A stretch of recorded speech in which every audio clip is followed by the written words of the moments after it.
اللہ اللہ اللہ اللہ اللہ اللہ۔ بسم اللہ الرحمن الرحیم۔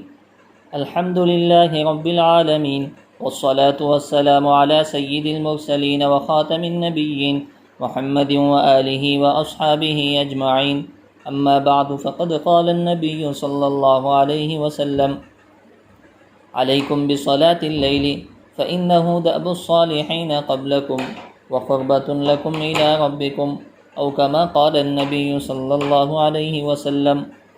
معزز سامعین،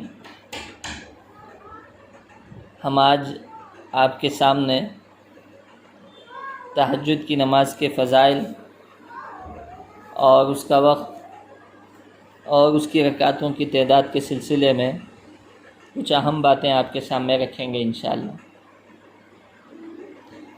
ویسے تہجد کی نماز کا وقت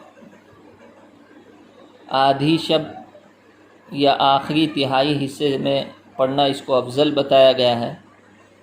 عشاء کے بعد سے ویسے تہجد کی نماز کا وقت شروع ہو جاتا ہے۔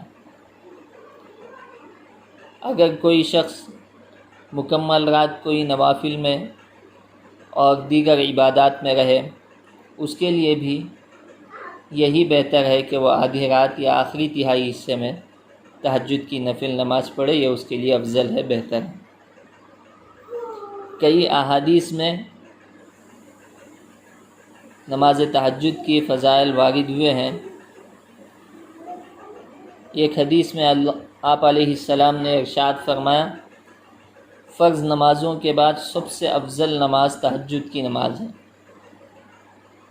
تو اس وجہ سے کوشش کرنی چاہیے رمضان اور غیر رمضان دونوں میں اس کا اہتمام کرنا چاہیے۔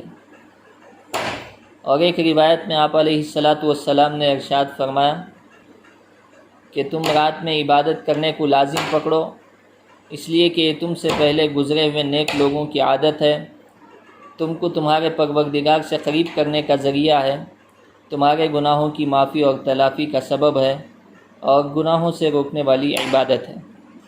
تو اس وجہ سے چاہیے کہ ہم تمام کو تہجد کا اہتمام کرنا چاہیے، اور تہجد کی رکعت کے سلسلے میں کم از کم 2 رکعتیں ہیں، زیادہ سے زیادہ 8 رکعتیں ہیں۔ اب رہا ایک اہم مسئلہ اس میں کہ تہجد کی نماز میں زور سے قرات کرنی چاہیے یا آہستہ پڑھنی چاہیے۔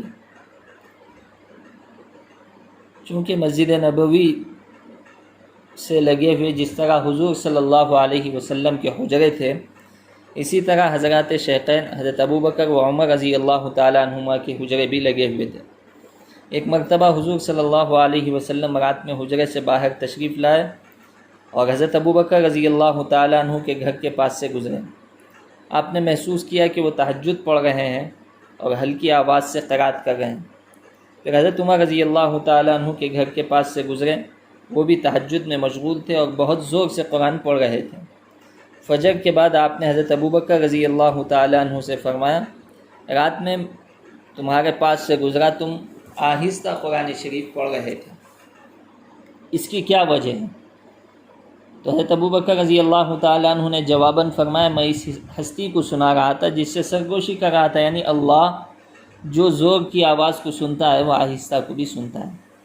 تو آپ علیہ السلام نے یہ جواب پسند کیا، مگر فرمایا کہ اپنی آواز ذرا بلند کرو، یعنی ہلکے سے بلند آواز سے پڑھو۔ پھر حضرت عمر رضی اللہ تعالیٰ عنہ سے فرمایا: میں تمہارے پاس سے گزرا، تم بہت زور سے پڑھ رہے تھے، اس کی کیا وجہ ہے؟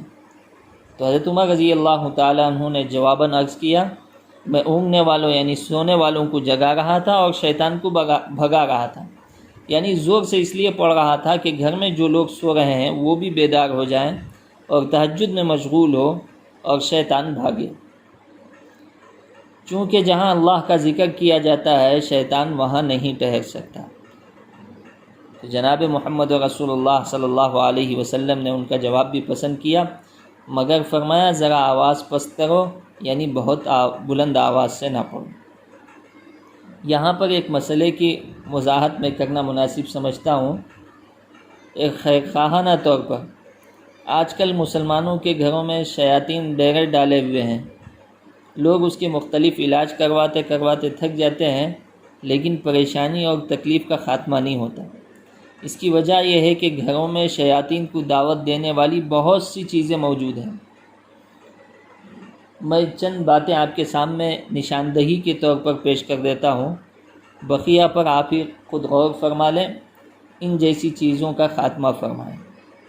مثلا بیت الخلاء گندے ہوتے ہیں، بچوں کے کپڑے دن بھر گندے پڑے رہتے ہیں، نالیاں گندگی سے بھری ہوئی ہوتے ہیں، اور اسی طرح گندے کپڑے بے احتیاطی سے ڈالے ہوئے ہوتے ہیں. یہ سب چیزیں شیاطین کو دعوت دینے والی ہیں. شیاطین کو ناپاکی اور گندگی سے خاص مناسبت ہے، اور شیاطین کو بھگانے کے طریقے یعنی تلاوت قرآن، ذکر الہی وغیرہ لوگوں نے چھوڑ دیے ہیں. اسی لیے گھروں میں شیاطین کا تسلط ہو جاتا ہے. تو اس حدیث سے اس سے معلوم ہوا کہ جس گھر میں قرآن بلند آواز سے پڑھا جاتا ہے شیاطین ٹھہر نہیں سکتے ہیں. تو اس وجہ سے نوافل کا، تلاوت کا، تسبیحات کا گھروں میں اہتمام کرنا چاہیے. اللہ تعالیٰ سے دعا ہے کہ اللہ تعالیٰ ہم تمام کو ان پر عمل کی توفیق نصیب فرمائے. آمین. وآخر دعوانا ان الحمد للہ رب العالمین.